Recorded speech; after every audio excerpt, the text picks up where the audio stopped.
Ok, donc oui, c'est une réflexion sur les normes de la santé mentale à partir du cas de la psychopathie, sur la psychopathie. Ça va être assez introductif, c'est plus ou moins adapté d'un papier que je suis en train de finir pour le soumettre. Et donc j'ai essayé de le simplifier pas mal par endroits, et en même temps d'essayer de trouver une continuité avec la conférence que Bertrand Noailles avait déjà donnée ici, sur les normes de la maladie, enfin sur la question du statut de la maladie organique. Donc il y aura une continuité avec cette question-là. Je vais partir tout de suite de cette question. Je ne vais pas introduire plus pour une fois, je vais vous présenter tout de suite le plan de la séance. Et puis l'introduction fera partie du plan de la séance. Donc je vais d'abord commencer par présenter quelques conceptions plus ou moins plausibles, j'aurais dû dire plutôt probables, de la maladie mentale.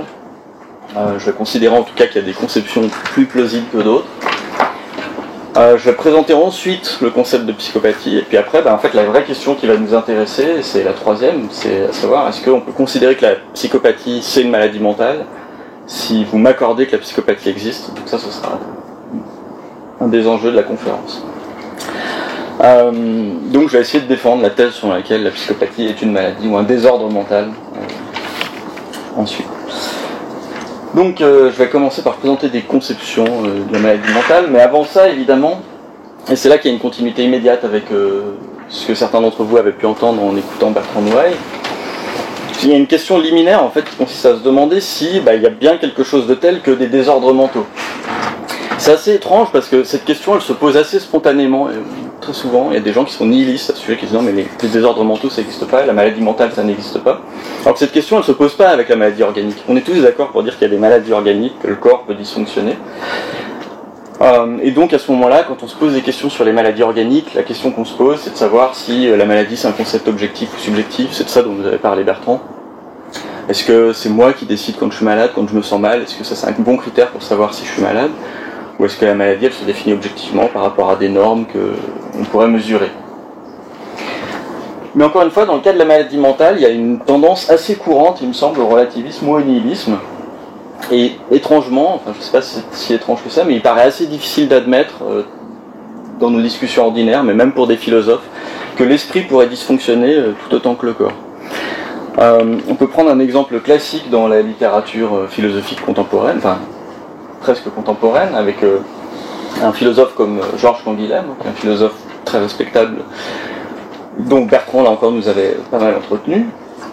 Mais autant Canguilhem a une philosophie de la maladie organique qui est assez étoffée, autant quand il s'agit de parler de maladie mentale, il a une position beaucoup plus nuancée et mesurée. Et en gros, il nous dit la chose suivante, il nous dit en fait, médicaliser le mental, ce serait prendre le risque, d'une certaine façon, de normaliser les individus, et donc de brimer une certaine forme de liberté.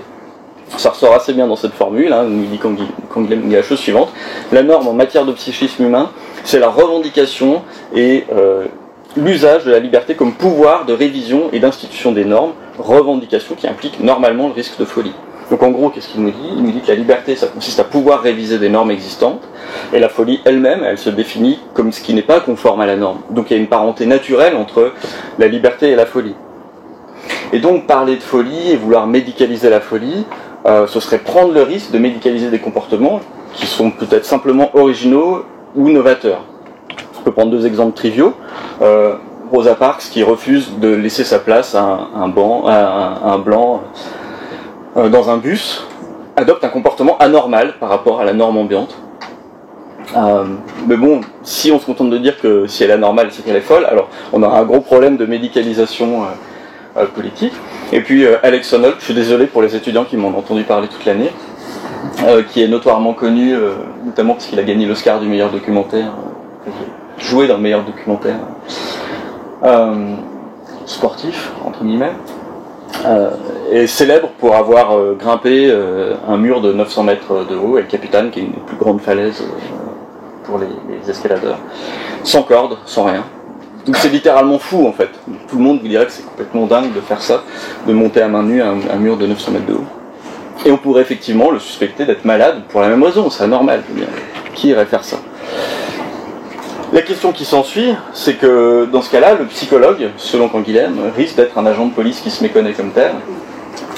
puisque l'analyse psychologique des comportements, elle recèlerait une espèce de pulsion douteuse qui consistera à vouloir normaliser les individus. À cet égard, il y a là encore une formule assez célèbre de Canguilhem qui concluait sa conférence sur la psychologie. Qu'est-ce que la psychologie ? Canguilhem concluait de la façon suivante, il nous disait « Le philosophe peut aussi s'adresser au psychologue sous la forme, une fois n'est pas coutume, d'un conseil d'orientation et dire « Quand on sort de la Sorbonne par la rue Saint-Jacques, on peut monter ou descendre. Si l'on va en montant, on se rapproche du Panthéon, qui est le conservatoire de quelques grands hommes, mais si l'on va en descendant, on se rapproche sûrement vers la préfecture de police. » Autrement dit, le psychologue pourrait de façon insidieuse se transformer en un agent de police.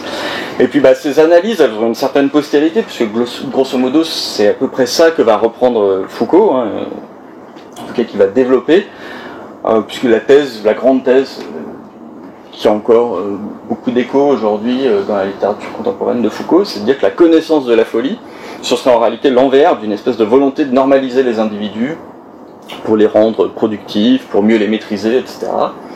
Et donc, il y a ce grand leitmotiv foucaldien qui consiste à dire que le savoir psychiatrique, ce serait une espèce de modalité de l'exercice du pouvoir psychiatrique.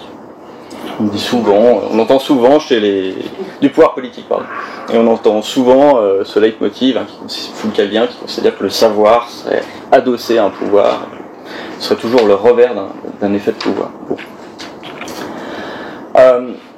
Je pense qu'on peut quand même avoir quelques doutes, malgré toute la grandeur de ces analyses, sur leur portée exacte en tout cas.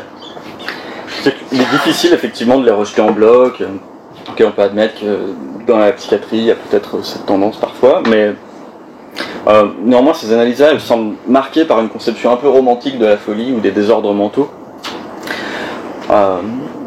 Que la folie serait toujours quelque chose qui relèverait de la liberté des sujets, etc., une espèce d'animation intérieure.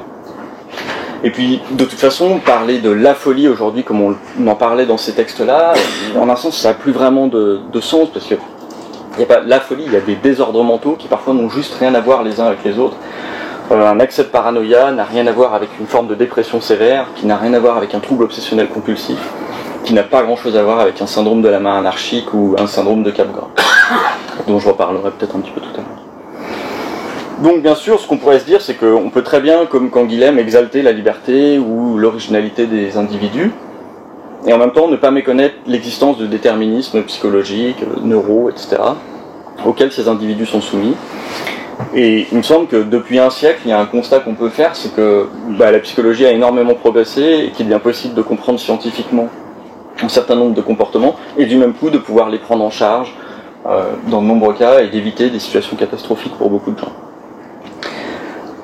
Mais bien sûr, une fois qu'on a dit ça, on pourrait dire ouais, ok, c'est un joli constat scientifique, mais vous n'avez juste pas adressé la question centrale, est-ce qu'il y a des critères objectifs de la santé et de la maladie mentale? Donc là, on va rentrer dans le vif du sujet, et j'estime du moins que j'ai mis à l'écart un petit peu ces doutes qu'on pouvait avoir quant à la possibilité de poser cette question. Et ce que je vais faire, c'est que je vais adopter une stratégie qui a été adoptée par deux philosophes, Nadel Hofer et Sinead Armstrong, dans un papier récent, dans lequel ils parlent eux aussi de la psychopathie. Donc je vais suivre leur stratégie jusqu'à un certain point, puis après j'expliquerai pourquoi je pense qu'elle est parfois défaillante, en tout cas elle n'est pas complètement satisfaisante. Et ce que je vais commencer par faire comme eux, c'est passer en revue différentes approches du trouble mental, différentes manières de conceptualiser les troubles mentaux, pour écarter celles qui ne sont pas satisfaisantes, puis après je garderai celles qui sont intéressantes pour voir si ça peut correspondre avec la psychopathie. Donc évidemment, la première position à laquelle il faut au moins faire droit, c'est le nihilisme psychiatrique, qui est plus ou moins un écho de tout ce qu'on vient de dire. Et selon cette position, en fait, on parle de nihilisme, parce que selon cette position, la maladie mentale, ça n'existe pas du tout. Elle a été défendue par Thomas Szasz de façon très célèbre, dans son article, qui est ensuite devenu un livre, Le mythe de la maladie mentale, qui disait que les maladies authentiques, les vraies maladies, elles sont causées par le dysfonctionnement d'un organe. Et la thèse de Szasz, c'est une thèse éliminativiste, consiste à dire la notion de maladie mentale, dans ce cas-là, c'est un mythe, parce que, tout autant que les sorcières, parce que la maladie mentale, selon Thomas Szasz, n'aurait pas de base organique.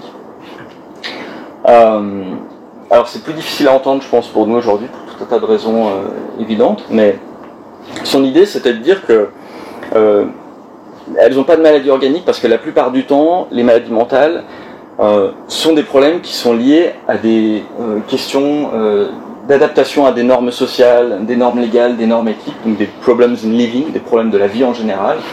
En gros, si je fais un burn-out, c'est pas vraiment un problème organique, c'est juste que c'est mon travail en fait qui va pas. Donc c'est un problème d'adaptation à des normes sociales. Et donc c'est pas en moi qu'il faudrait chercher un potentiel trouble, mais c'est plutôt à l'extérieur, dans mon environnement. Et ça semble aller de soi. Mais et puis cette thèse-là, elle était aussi nourrie, il faut le dire, donc c'est une grande thématique de l'antipsychiatrie en général. Elle était aussi nourrie par une méfiance quand même assez générale envers des classifications psychiatriques douteuses qui ont pu exister, comme la célèbre drapétomanie. Alors je ne sais pas si vous savez ce que c'est, mais en gros on considérait à une époque que les esclaves qui s'enfuyaient des plantations étaient atteints d'une maladie qu'on appelait la drapétomanie. Et donc ça permettait de dire que c'est pas juste un accès, un désir d'être libre, quoi. Non, c'est une maladie, on va les prendre en charge, on va les faire revenir dans la plantation de canne à sucre et on les refera travailler. Donc évidemment, il y a tout un tas de maladies plus ou moins douteuses, enfin de classifications douteuses dans la psychiatrie qui pouvaient mener à ce rejet, dire non mais de toute façon il faut arrêter, et à chaque fois qu'on parle d'un problème psychiatrique, ce qui est en question c'est un problème social derrière. Bon, mais ceci étant, encore une fois, je pense que cette position elle devient difficilement entendable parce qu'il est quand même raisonnable de penser que dans beaucoup de situations, en tout cas de désordres mentaux, aujourd'hui on découvre quand même des causes organiques derrière, à tout un tas de niveaux qui peuvent être génétiques, qui peuvent être neurales, etc., etc. Et même si elles sont encore assez mal connues, en tout cas dans certains syndromes, le fait est qu'elles sont de mieux en mieux connues. Bon. Du coup, la tentation à ce moment-là, c'est peut-être de se rabattre sur une thèse un peu plus douce, qui serait le constructivisme social, qui consiste à dire qu'il y a peut-être bien quelque chose comme des maladies mentales, d'accord, mais ces maladies mentales, ce sont jamais que des constructions sociales. Autrement dit, on va dire qu'un état mental, il est maladif, pour autant qu'il diffère des valeurs d'une société. Donc, on va dire que je suis malade parce que j'arrive pas à m'adapter à mon travail. Je suis pas conforme aux valeurs de ma société.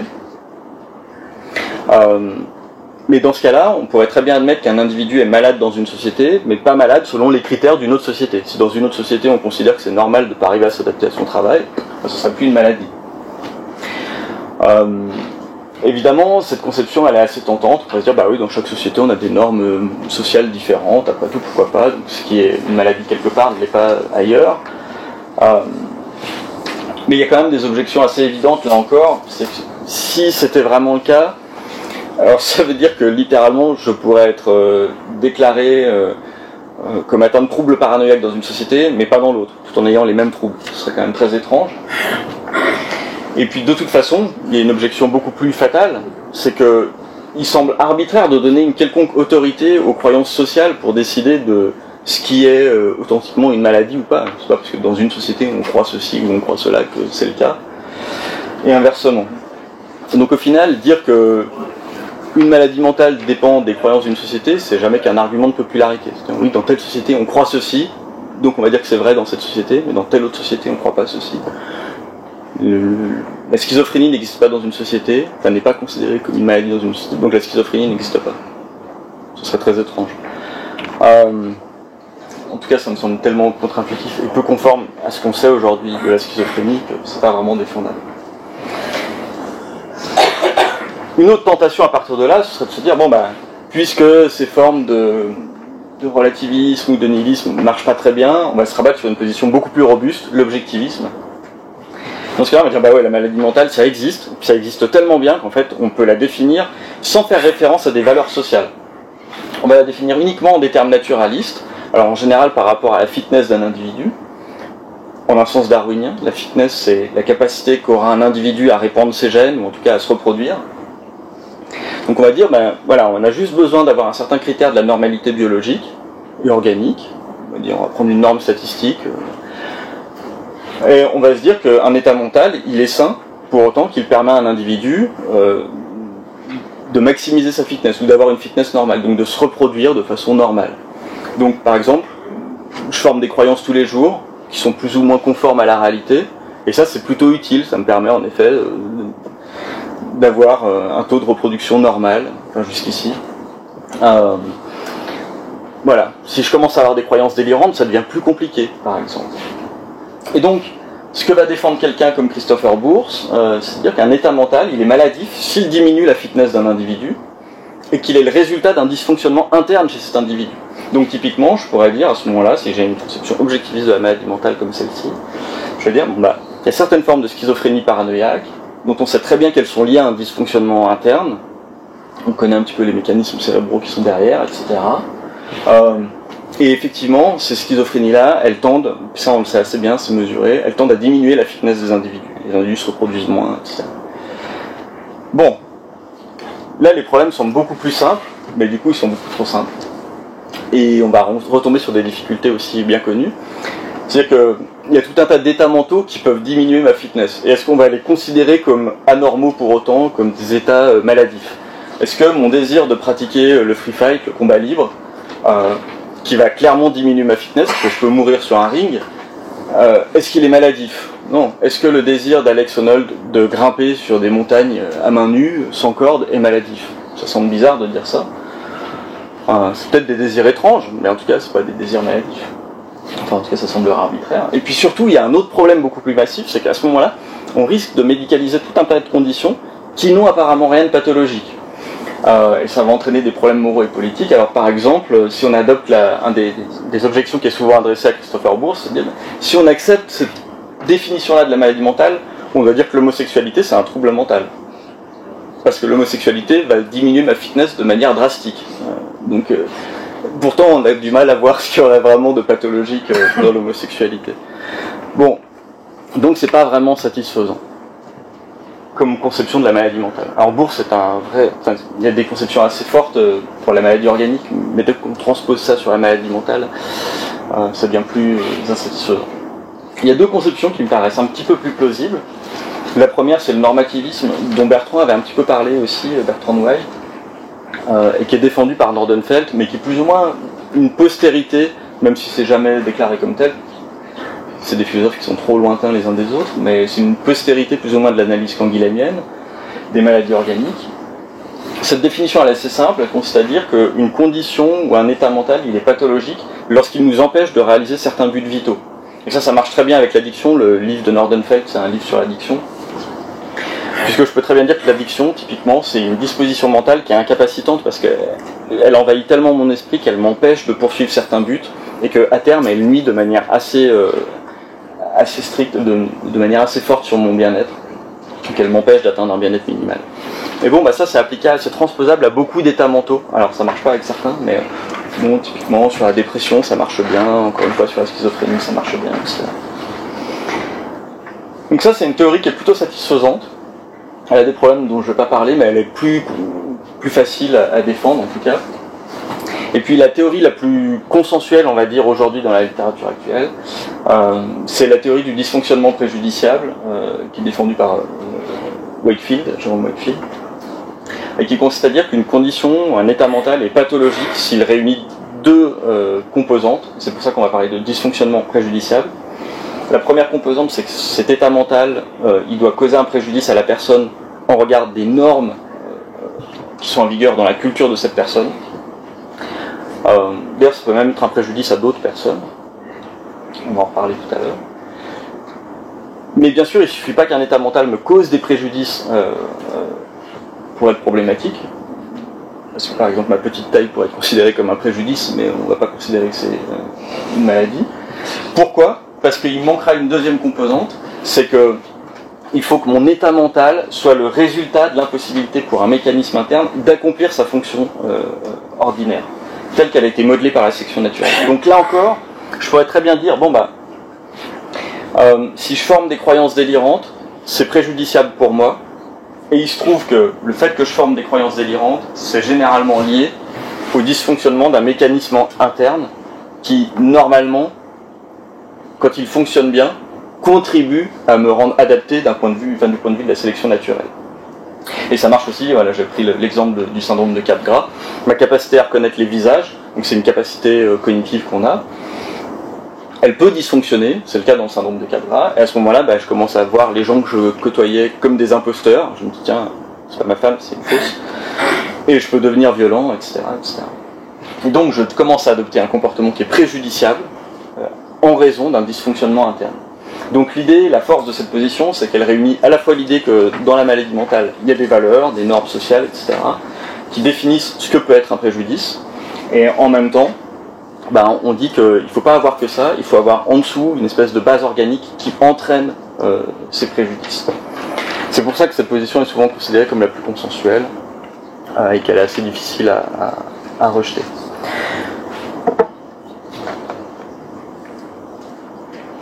Ok. Donc petite conclusion intermédiaire. On pourrait dire la chose suivante. Bien sûr, il est important de rester prudent à l'égard de toutes les possibles interférences entre science et politique, entre psychiatrie et politique, psychiatrie et morale.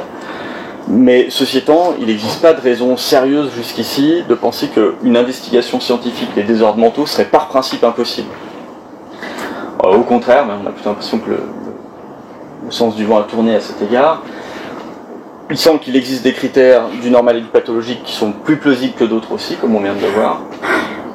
Mais bien sûr, maintenant, la question qui va nous tomber entre les bras, c'est de savoir si on peut considérer que la psychopathie coïncide avec certaines de ces caractérisations. Donc je garderai que ces deux dernières-là, tout à l'heure j'y reviendrai. Mais pour savoir si la psychopathie coïncide avec l'un de ces critères du trouble mental, et savoir si la psychopathie est un trouble mental, bien sûr, il faut savoir ce qu'est la psychopathie.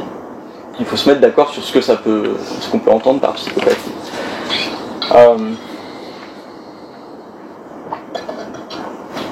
Et en fait, quand on commence à s'intéresser à ce trouble, alors j'aurais peut-être dû commencer par là, mais au départ je ne m'intéressais pas du tout, je m'intéressais lointainement aux maladies mentales, mais je fais beaucoup de philosophie morale, et en philosophie morale aujourd'hui on parle beaucoup des psychopathes. Et à un moment on est obligé de se demander, mais ok c'est super, mais qu'est-ce qu'un psychopathe ? Et c'est là qu'on commence à creuser la littérature, et on s'aperçoit qu'en fait c'est un profil qui est assez difficile à définir, qui défie beaucoup de classifications psychiatriques, bien qu'il ait été manifestement repéré dès la naissance de la psychiatrie. C'est-à-dire que des gens comme Pinel, Esquirol, Rush ou Pritchard, qui sont les pères fondateurs de la psychiatrie, ont tous détecté des comportements qui ressemblent quand même de façon assez proche à ce que nous on appelle aujourd'hui la psychopathie. Donc par exemple, Pinel parlait de manie sans délire pour évoquer des comportements qui reflètent un manque de contrôle des individus, un manque de moralité, mais qui en même temps étaient associés à un truc assez étrange pour un fondateur de la psychiatrie, c'est qu'il n'y avait pas de symptômes psychotiques chez ces gens-là, il n'y avait pas de déficit intellectuel non plus. Donc c'était assez étrange, parce que la plupart des troubles dont s'occupait Pinel étaient des troubles délirants, quoi. Donc Esquirol va parler de folie résonante, et puis dans la psychiatrie anglo-américaine, on aura tout de suite l'idée que c'est pas simplement une manie ou quelque chose comme ça, mais que c'est un dérangement moral, ou une folie morale. Donc l'adjectif est déjà là. Mais donc vous voyez qu'à l'arrière-plan, ce que j'essaie de dire, c'est qu'il y avait une question assez cruciale qui s'est nouée d'emblée à ce type de syndrome, c'est de savoir si un syndrome pourrait être constitué comme une maladie mentale, comme un désordre mental, sans avoir les caractéristiques traditionnelles de la folie, c'est-à-dire le délire, l'illusion, l'irrationalité, etc. Chose que ne présentaient pas tous les individus dont on parle, et qu'on considère aujourd'hui comme les ancêtres des psychopathes. Je vais redire encore deux, trois mots sur le fait que c'est un syndrome insaisissable, mais deux, trois mots aussi sur l'origine du concept. Alors, visiblement, il a été forgé par un psychiatre allemand qui s'appelait Koch, pour parler d'âme souffrante. On n'est pas vraiment sûr que ça ait quoi que ce soit à voir avec ce qu'on appelle la psychopathie aujourd'hui. Puis ensuite, il y a un pilier fondateur dans l'analyse de la psychopathie telle qu'elle est abordée aujourd'hui dans la littérature psychiatrique. C'est Hervé Cleclet, qui a écrit Le Masque de la santé, The Mask of Sanity, en 1941, et qui soutenait, donc c'est un livre consacré à la psychopathie, c'est le premier vrai grand livre en fait consacré à la psychopathie. Et dans ce livre, Cleclet soutient que le psychopathe c'est l'homme oublié de la psychiatrie. Précisément parce que c'est un trouble qui n'implique apparemment aucun type de désordre apparent, type illusion, délire, etc. Et puis en plus, c'est un trouble d'autant plus insaisissable que les psychopathes, à cette époque, mais encore parfois aujourd'hui, sillonnaient entre les hôpitaux, la prison, si bien que vous n'aviez jamais vraiment la possibilité de pouvoir les diagnostiquer de façon sérieuse.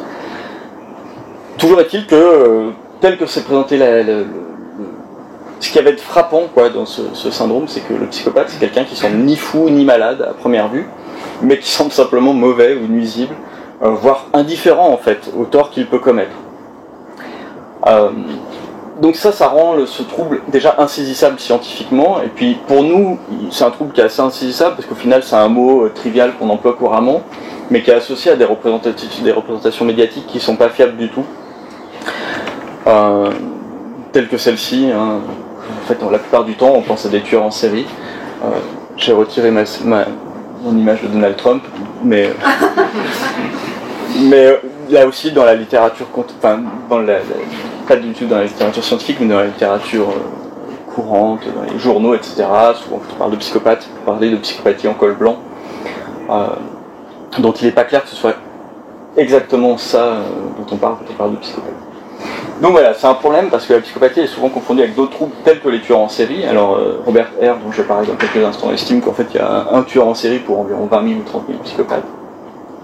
Et puis elle est aussi souvent confondue, mais ça c'est un problème plus franco-français, avec la perversion narcissique, donc un syndrome qui avait été théorisé par Racamier, qui désignait une tendance à l'utilisation, à la manipulation d'autrui, mais qui serait destiné à, si je comprends bien, pallier un narcissisme défaillant. Donc c'est vrai que ça se ressemble de loin, mais bon, il y a un premier problème qui est que ce concept de perversion narcissique, il est quand même assez flou théoriquement, qui est difficile à manipuler pour en tirer des variables saisissables empiriquement. Et puis surtout, même si, bon, peu importe, je ne vais pas me prononcer sur l'existence ou pas du trouble, même si ça existe, il y a dans la perversion narcissique un caractère névrotique qui est juste absent de la psychopathie. Même si dans la littérature française, justement, il y a beaucoup d'articles qui entretiennent un peu ce genre de confusion.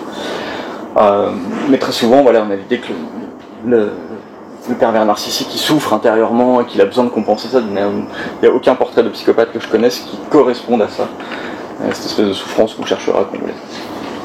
Bon, mais si on creuse un petit peu dans les textes, dans les entretiens qui sont rapportés par les psychiatres, on trouve des cas plus parlants, un petit peu, dans les rapports d'enquête.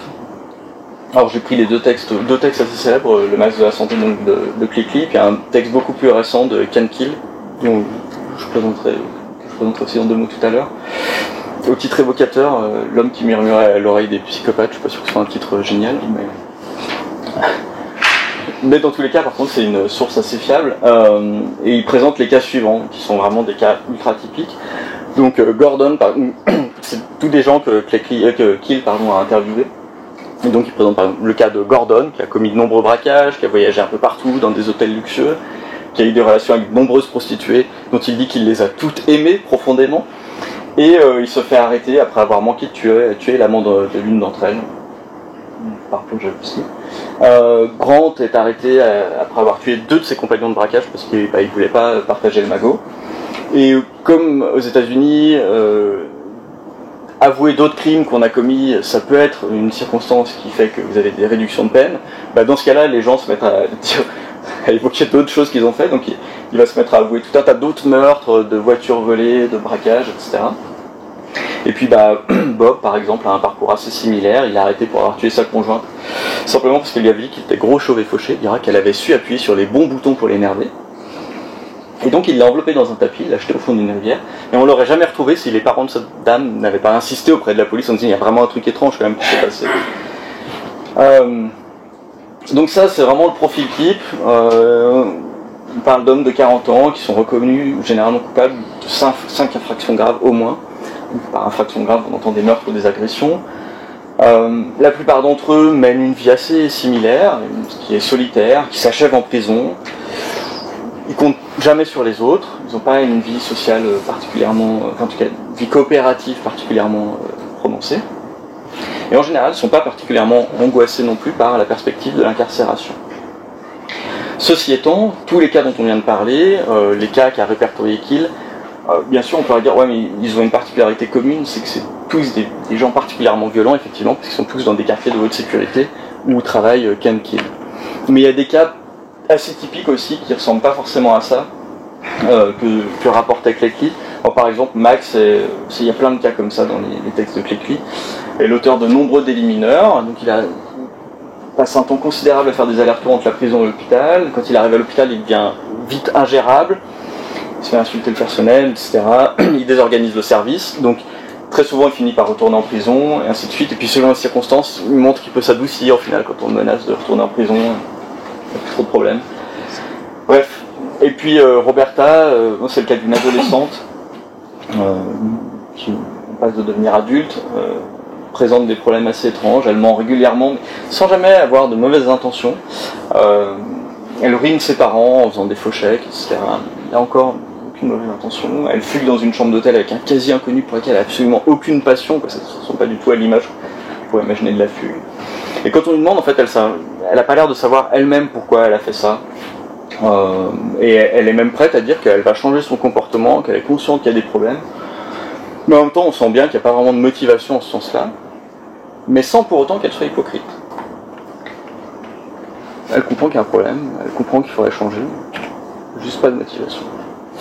Alors comment est-ce qu'on peut appréhender la psychopathie aujourd'hui? Est-ce qu'il y a des diagnostics fiables?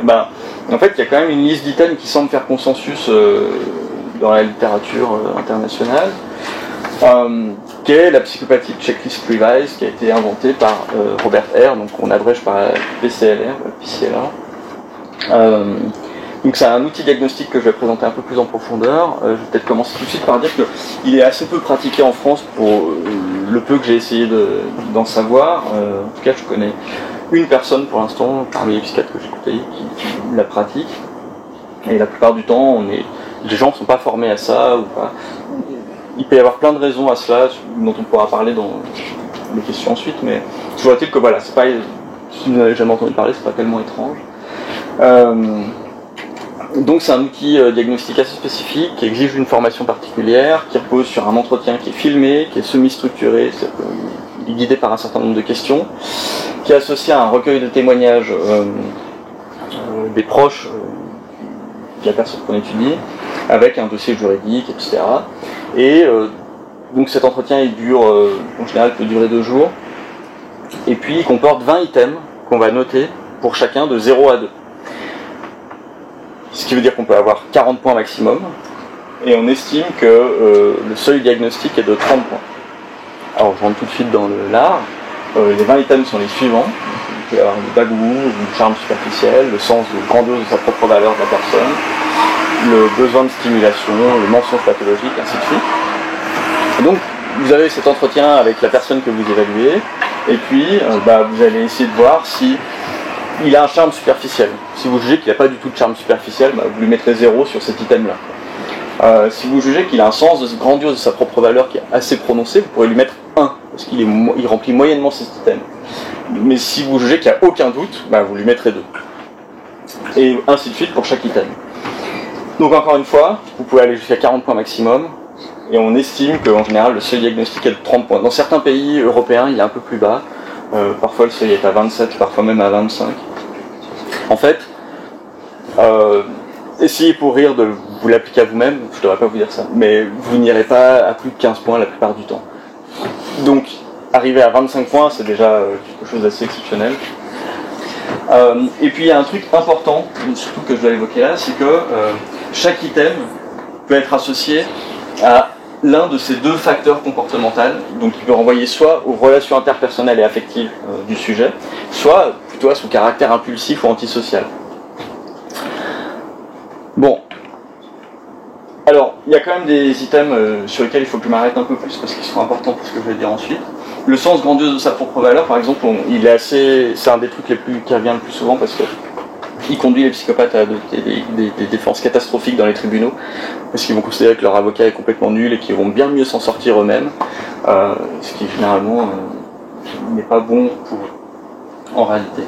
Le mensonge pathologique, c'est un truc qui revient souvent, qui est évoqué par leur capacité à pouvoir enchaîner un mensonge après l'autre quand ils se sont fait détecter sans aucun sourcillement. La plupart du temps, quand nous on se fait détecter en train de mentir, on a un peu honte, mince, je me suis à voir, comment je vais rattraper la situation. Ils enchaînent sans aucun problème. Le manque de remords ou de culpabilité, là encore, c'est un trait ultra courant. S'ils tuent quelqu'un, c'est pas de leur faute, c'était la personne, elle qu'à se rendre compte qu'ils étaient de mauvaise humeur, et puis voilà.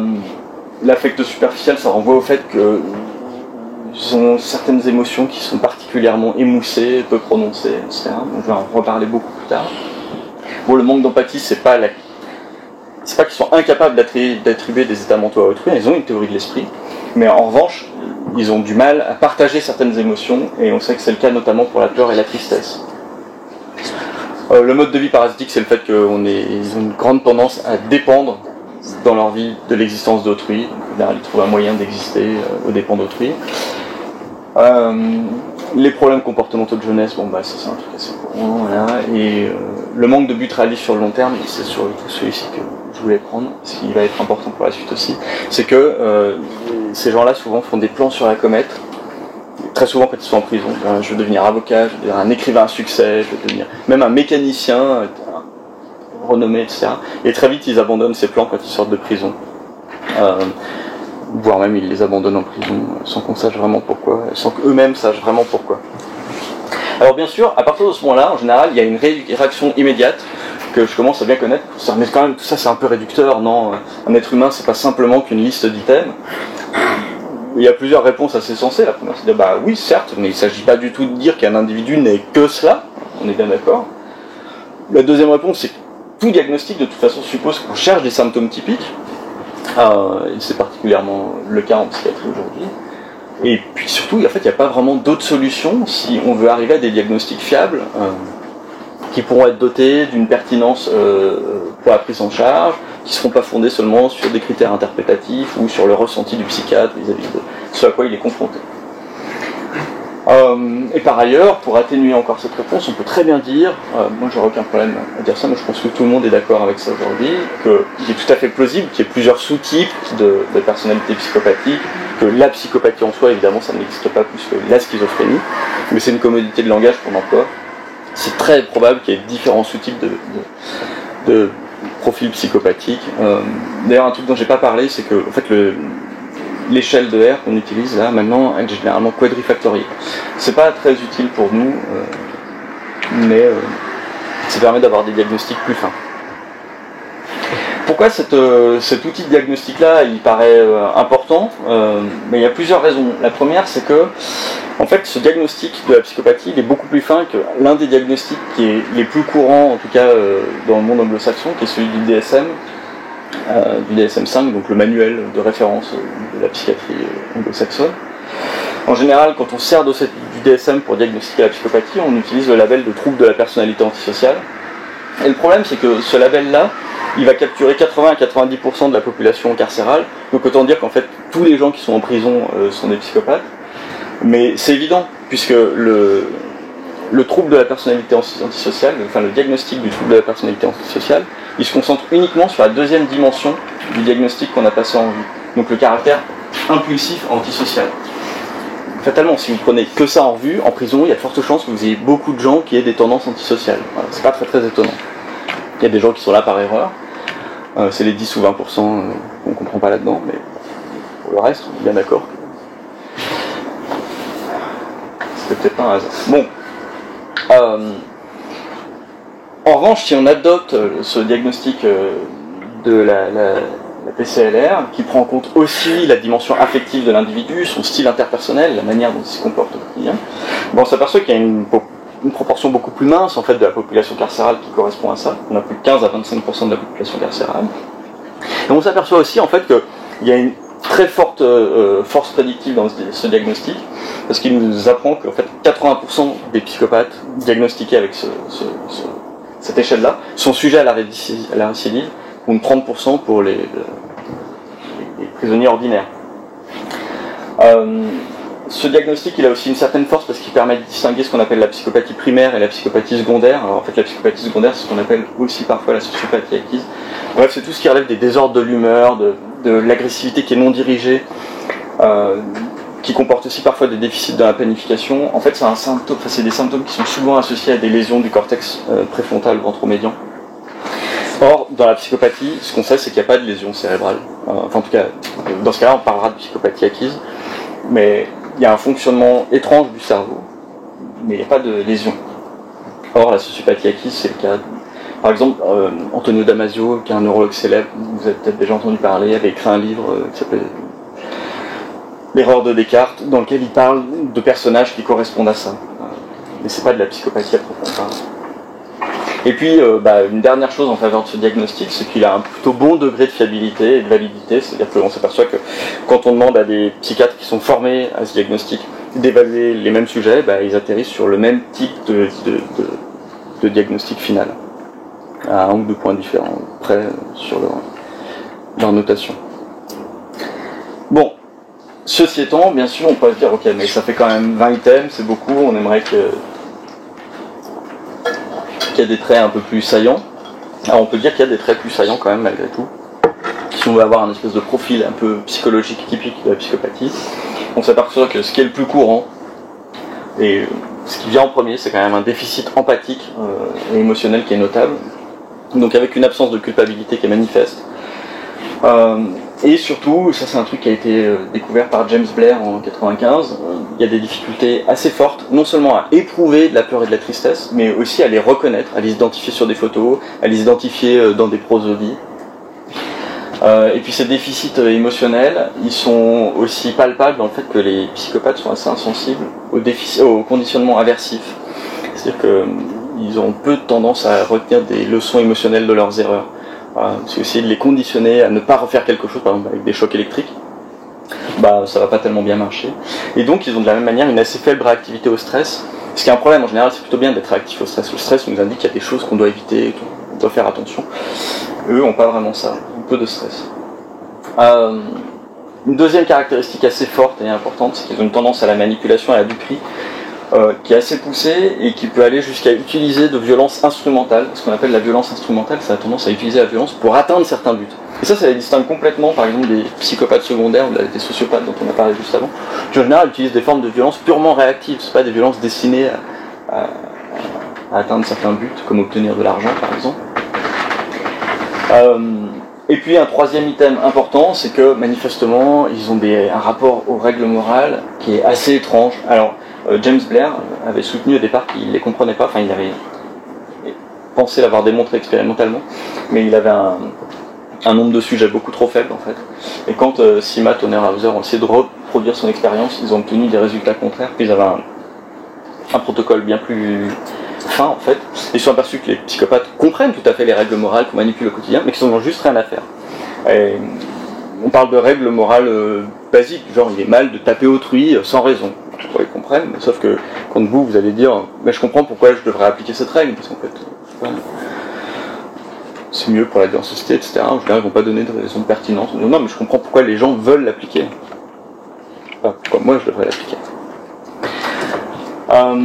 Et puis enfin, il y a des aspects développementaux quand même qui sont assez bien connus et identifiés aujourd'hui. Dans les choses qu'on sait, c'est que la psychopathie, c'est pas un syndrome qui est nécessairement forgé par des forces sociales ou par une enfance malheureuse, contrairement à un stéréotype assez répandu.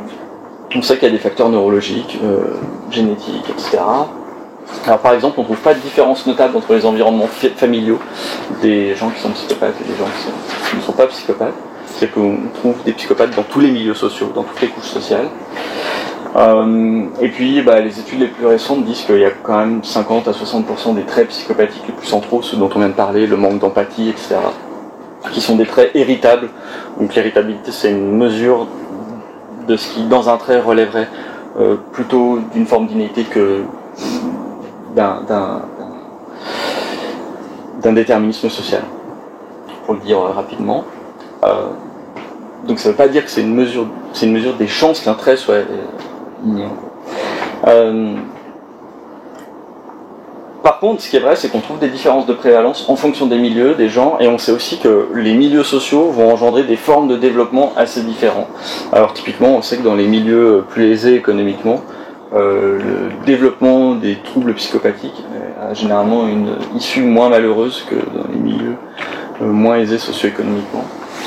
Et puis pour les aspects neuro, donc je parlais d'un fonctionnement atypique. En gros, ce qu'on a identifié, c'est qu'il y a un schéma d'activation du système paralambique qui comprend l'amygdale, l'insula, une partie du cortex préfrontal ventromédian, etc., qui est un peu anormal, qui ne s'active pas comme le nôtre.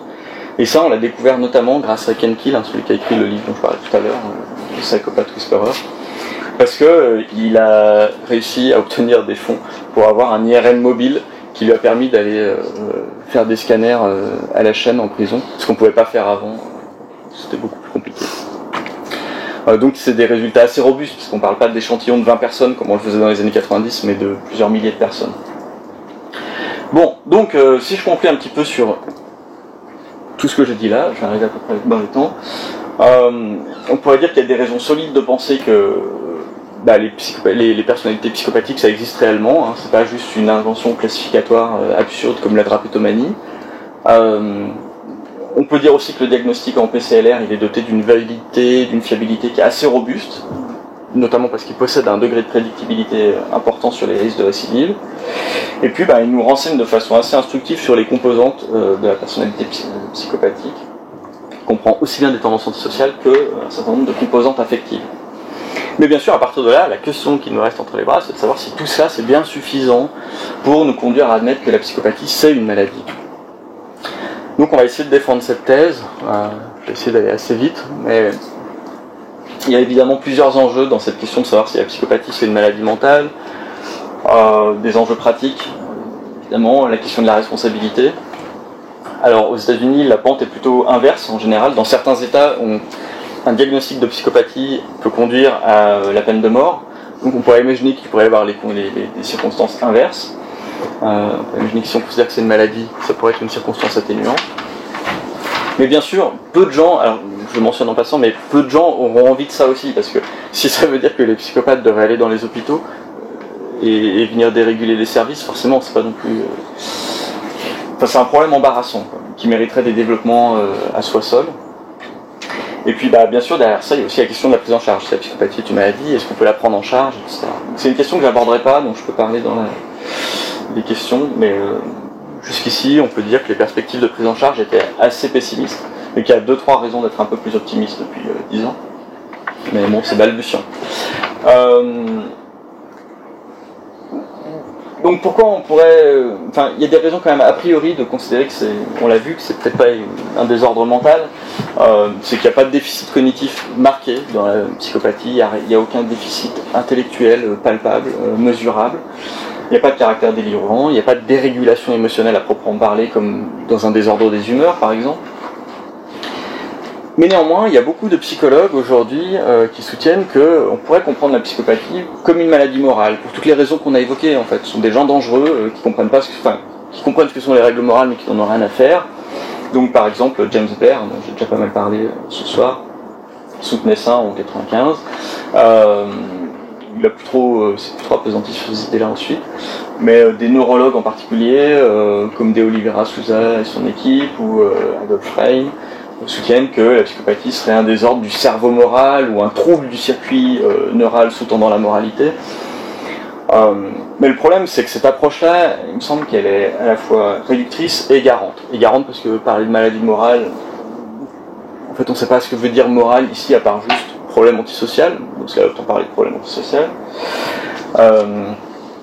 Quand on voit les régions cérébrales qui sont impliquées dans ces modèles-là, en fait, il y en a tellement que vous avez la moitié du cortex qui est impliqué, donc c'est pas tellement informatif de parler de cerveau moral à ce moment-là. Et puis, surtout, c'est réducteur au sens où, comme on l'a vu, en fait, un des intérêts, il me semble, du diagnostic de Robert R., c'est que, la PCLR, c'est que vous prenez en compte le fait qu'un psychopathe, c'est pas seulement quelqu'un de violent, c'est quelqu'un qui a des tendances affectives particulières, un manque d'empathie, etc. Et si on s'arrête que sur la dimension morale, ça on l'oblitère complètement en fait. Et donc effectivement à ce moment-là on peut dire que tous les gens qui sont un petit peu violents auraient une maladie morale, qui sont fortement violents. Enfin bref, ce serait réducteur dans tous les cas. Il semble que dans la psychopathie il y a une dimension affective interpersonnelle dont il faut rendre compte.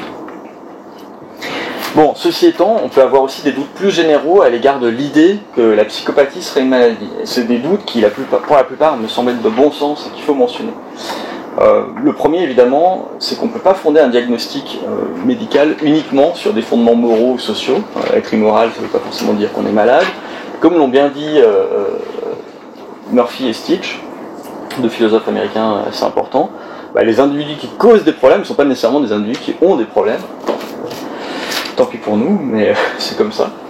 La deuxième chose, c'est que avoir un schéma d'activation cérébrale anormal, c'est pas nécessairement avoir un schéma d'activation dysfonctionnel, hein.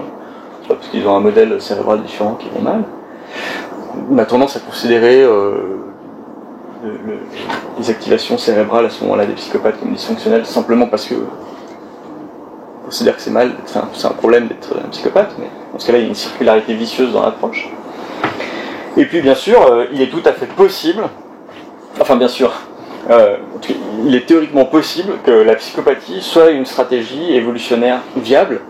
Et ça, c'est un truc sur lequel beaucoup de chercheurs passent beaucoup de temps en ce moment, et qui les amène à penser, enfin qui amène beaucoup de gens à penser que si c'est le cas, bah, c'est peut-être pas du tout une maladie. Il y a des raisons de penser ça, et ces raisons sont les suivantes, c'est que les psychopathes ont généralement de nombreuses relations sexuelles, ça fait partie du diagnostic. Ils ont un mode de vie parasitique, comme on l'a vu, qui leur permet de profiter des bénéfices de la coopération sociale sans eux-mêmes participer à la coopération, ce qui est quand même l'idéal pour n'importe quel être humain en réalité. Vous obtenez tous les bénéfices de la coopération sans même avoir à dépenser le moindre effort. Si bien que par exemple des gens comme Harris et Rice soutiennent la thèse suivante, nous suggérons que la psychopathie représente une stratégie de vie déterminée génétiquement qui s'est maintenue dans la population par le biais de sa relation au succès reproductif. Ce sont des gens qui se reproduisent beaucoup du fait qu'ils ont beaucoup de relations sexuelles, ils arrivent à survivre parce qu'ils arrivent à exploiter la coopération des autres. Peut-être que c'est un problème pour nous, mais c'est pas un problème pour eux. Et un philosophe plus récent, Yuriako, a affirmé notamment, qu'il était tout à fait plausible, que la psychopathie a été retenue comme une forme d'adaptation envers des milieux particulièrement violents. Donc c'est un comportement qui serait apparu comme adaptatif dans certains milieux violents. Et pourquoi pas, on sait qu'il y a ce genre de profil adaptatif qui existe chez certains animaux, donc pourquoi ça n'existerait pas chez certains êtres humains non plus? Il y a plusieurs éléments qui plaident en faveur de cette hypothèse, même si elle est effectivement hautement spéculative. On sait en tout cas, ça a été mesuré aussi assez récemment, qu'il y a certains traits psychopathiques qui sont associés à une fitness positive, donc que certains traits psychopathiques sont corrélés avec une tendance à la reproduction positive. Alors ceci étant, il y a aussi des traits qui sont associés, je le dis tout de suite, à une tendance négative. On sait, comme on l'a vu, qu'il y a des facteurs génétiques qui sont associés à certains traits psychopathiques. Donc s'il y a des facteurs génétiques, c'est bien qu'il y a une forme d'innéité quelque part, donc que ça a dû être retenu par la sélection, peut-être. Et ce qu'avancent souvent les défenseurs de cette thèse, c'est de dire que on sait qu'il y a à peu près 1% de psychopathes dans la population, en moyenne, et selon certaines estimations dans les théories de la coopération, c'est approximativement le taux optimal pour que ce profil-là, la psychopathie, soit adaptatif dans un environnement qui est majoritairement coopératif, ce qui est le cas de l'environnement des êtres humains.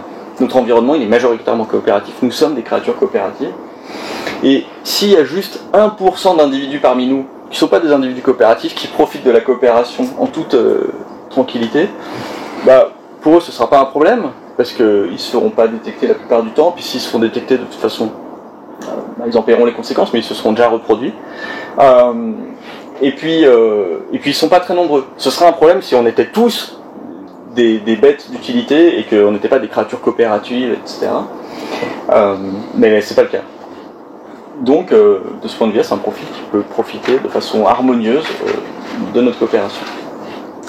Et puis, bien sûr, cette théorie, elle explique facilement, l'avantage de cette théorie évolutionnaire, c'est qu'elle explique facilement le fait que les psychopathes, en général, jusqu'ici, aient découragé de façon assez célèbre la plupart des efforts thérapeutiques qui ont été entrepris.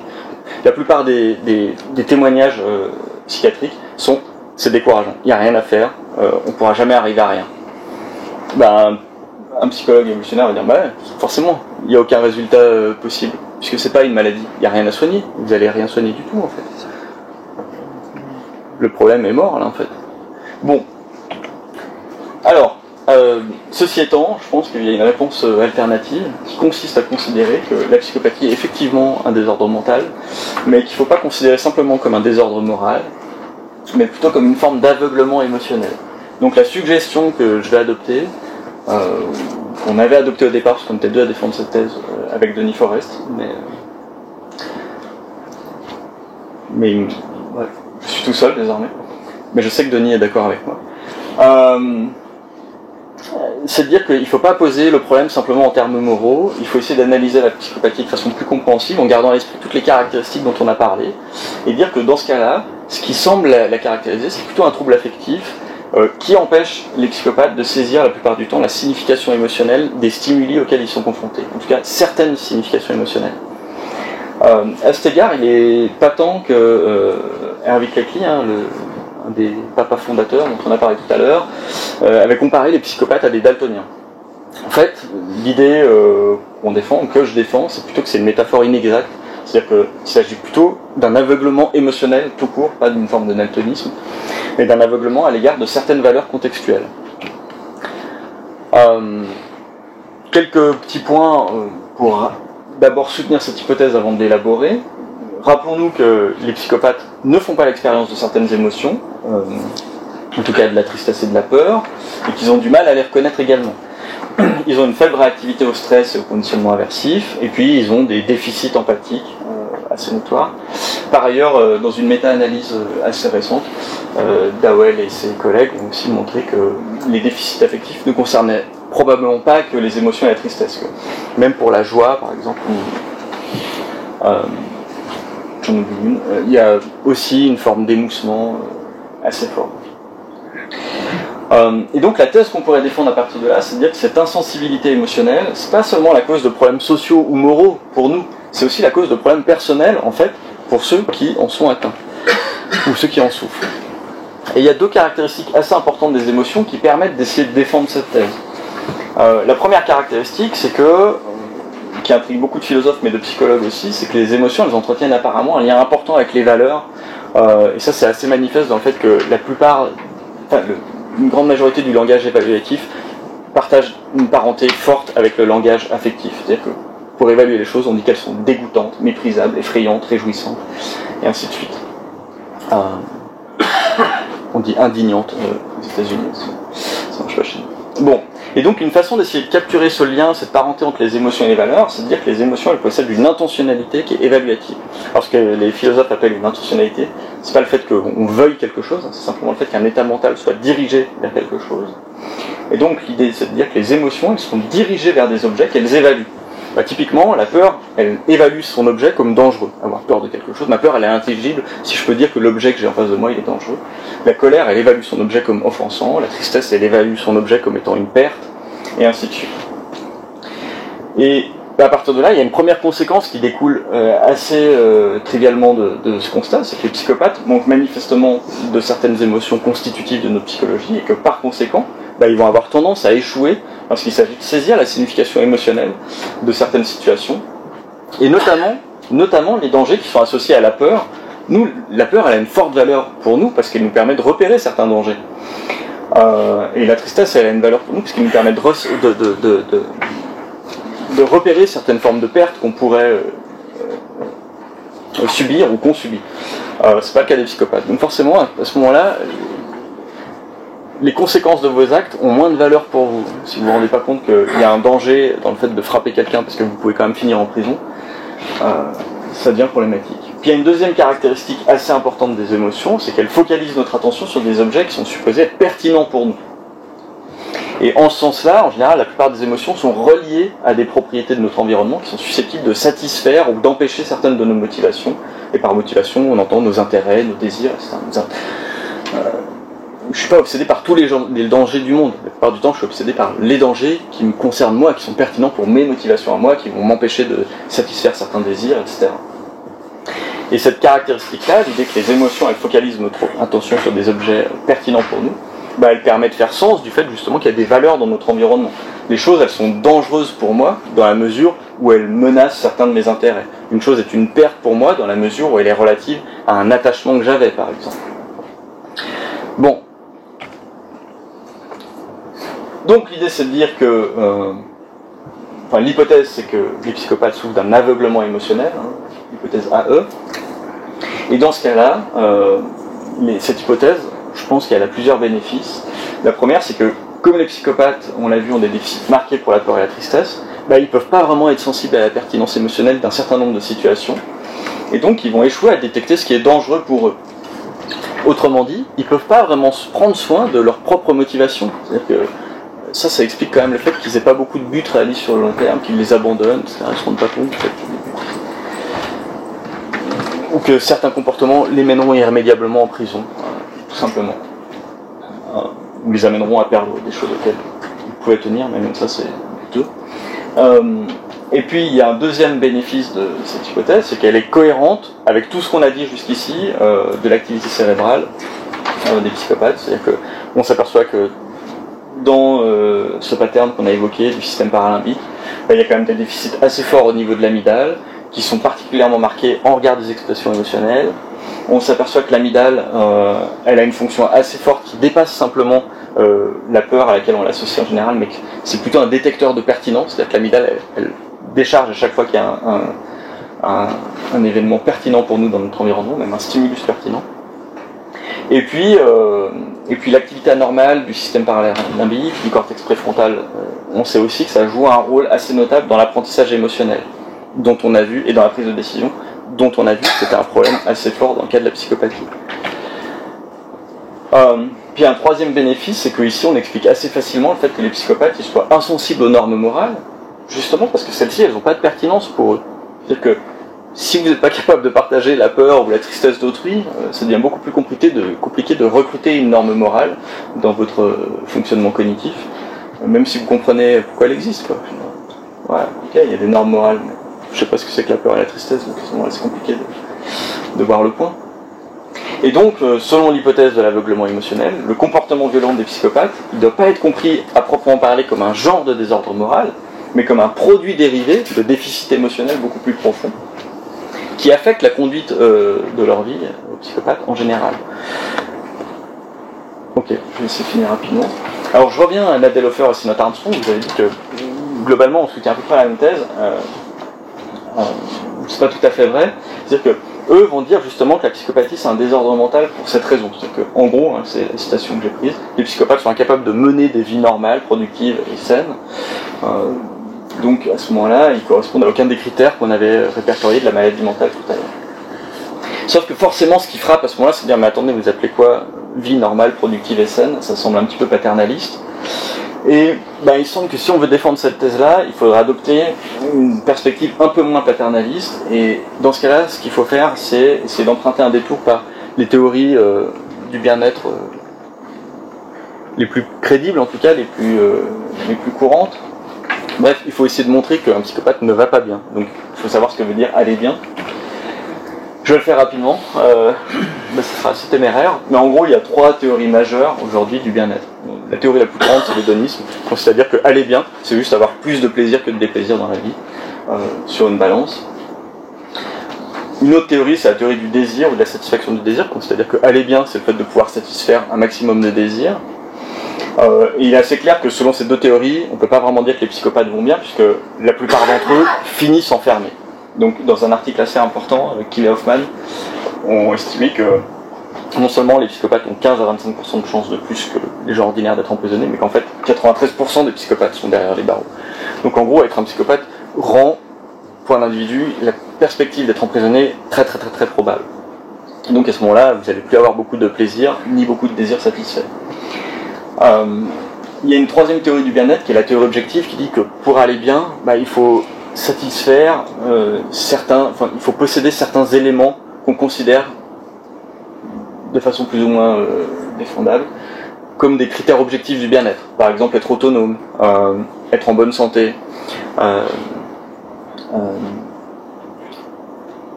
oublie un. Bref, avoir des amis.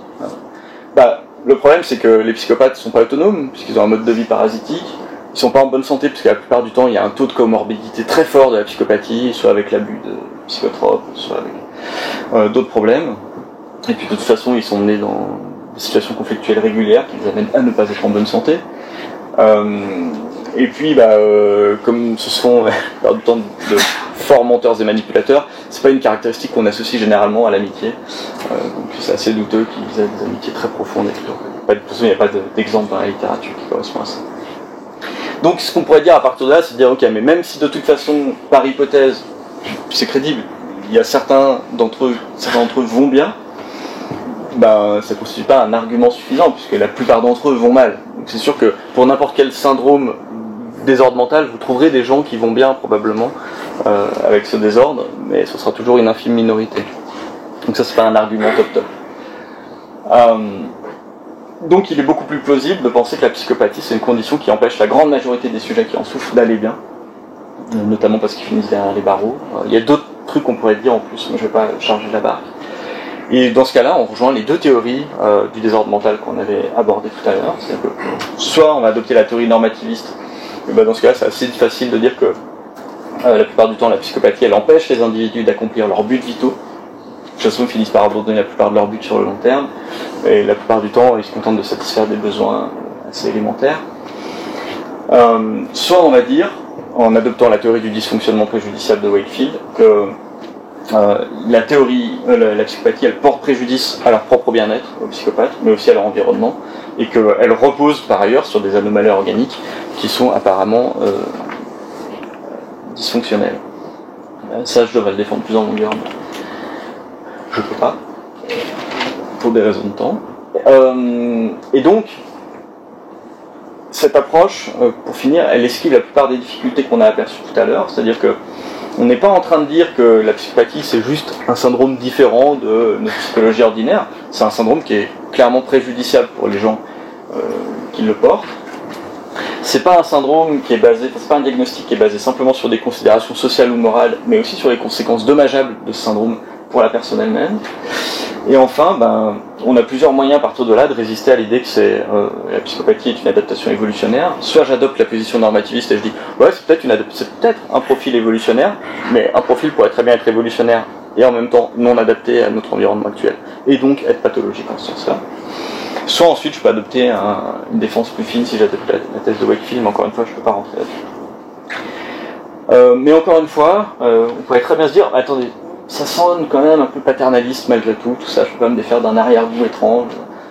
Et ce, pour une bonne raison, c'est que les psychopathes eux-mêmes, en général, vont dire que rien ne va mal pour eux. Même derrière les barreaux, c'est un truc qui revient tout le temps, quoi. Ils ont beau être emprisonnés, c'est pas grave, ça arrive dans la vie, se faire emprisonner, quoi. Et donc, ce qui me semble intéressant comme thèse à défendre à partir de là, et qui me semble tellement conforme, en fait, une fois qu'on a réfléchi au profil dont on parle, c'est qu'il faut bien se souvenir que les psychopathes sont généralement insensibles au conditionnement aversif. Ils ne retiennent pas des leçons émotionnelles de leurs erreurs, de leurs échecs, etc. En tout cas des choses qui seraient censées leur faire peur, etc. Et donc il n'est pas très étonnant en fait à partir de là que ces individus-là considèrent que rien ne va jamais mal, puisqu'ils n'ont pas vraiment conscience de leurs propres échecs. La valeur de la tristesse, elle est justement d'attirer notre attention sur nos propres échecs. Dire, ah là j'ai perdu quelque chose, là j'aurais dû faire autrement. Bah non, s'il n'y a pas de tristesse, cette réaction-là elle disparaît. Et ça explique assez bien leur sens grandiose de leur propre valeur. L'idée que, ouais, ils ont échoué à leur défense, même en ayant bien conscience que c'était pas la bonne stratégie. Bah non, enfin justement ils n'en ont pas conscience parce qu'ils n'ont jamais été tristes d'avoir envoyé leur avocat, c'est-à-dire que c'était peut-être une erreur. Et donc, une hypothèse intrigante, ce serait de dire que dans ses formes les plus sévères, la psychopathie, elle s'apparente à une forme d'anosognosie. L'anosognosie, c'est un cas dans lequel les individus ne sont pas conscients du fait qu'ils sont malades. Le cas le plus célèbre, c'est peut-être le syndrome d'Anton, que j'ai noté ici, qui est un cas dans lequel des gens sont aveugles, mais ne sont pas conscients du fait qu'ils sont aveugles. Et pour le coup, ici, c'est assez parlant, parce qu'il semble que de la même manière, les psychopathes ne sont pas conscients de leurs troubles, ni de ses conséquences préjudiciables pour leur bien-être. Et si ça c'est le cas, il semble que non seulement ils sont aveugles émotionnellement à la valeur de certains stimuli dans leur environnement, mais qu'ils sont encore plus aveugles à l'égard de leurs propres troubles, quand même ils sont derrière les barreaux. Et j'en ai donc terminé. Je vous remercie.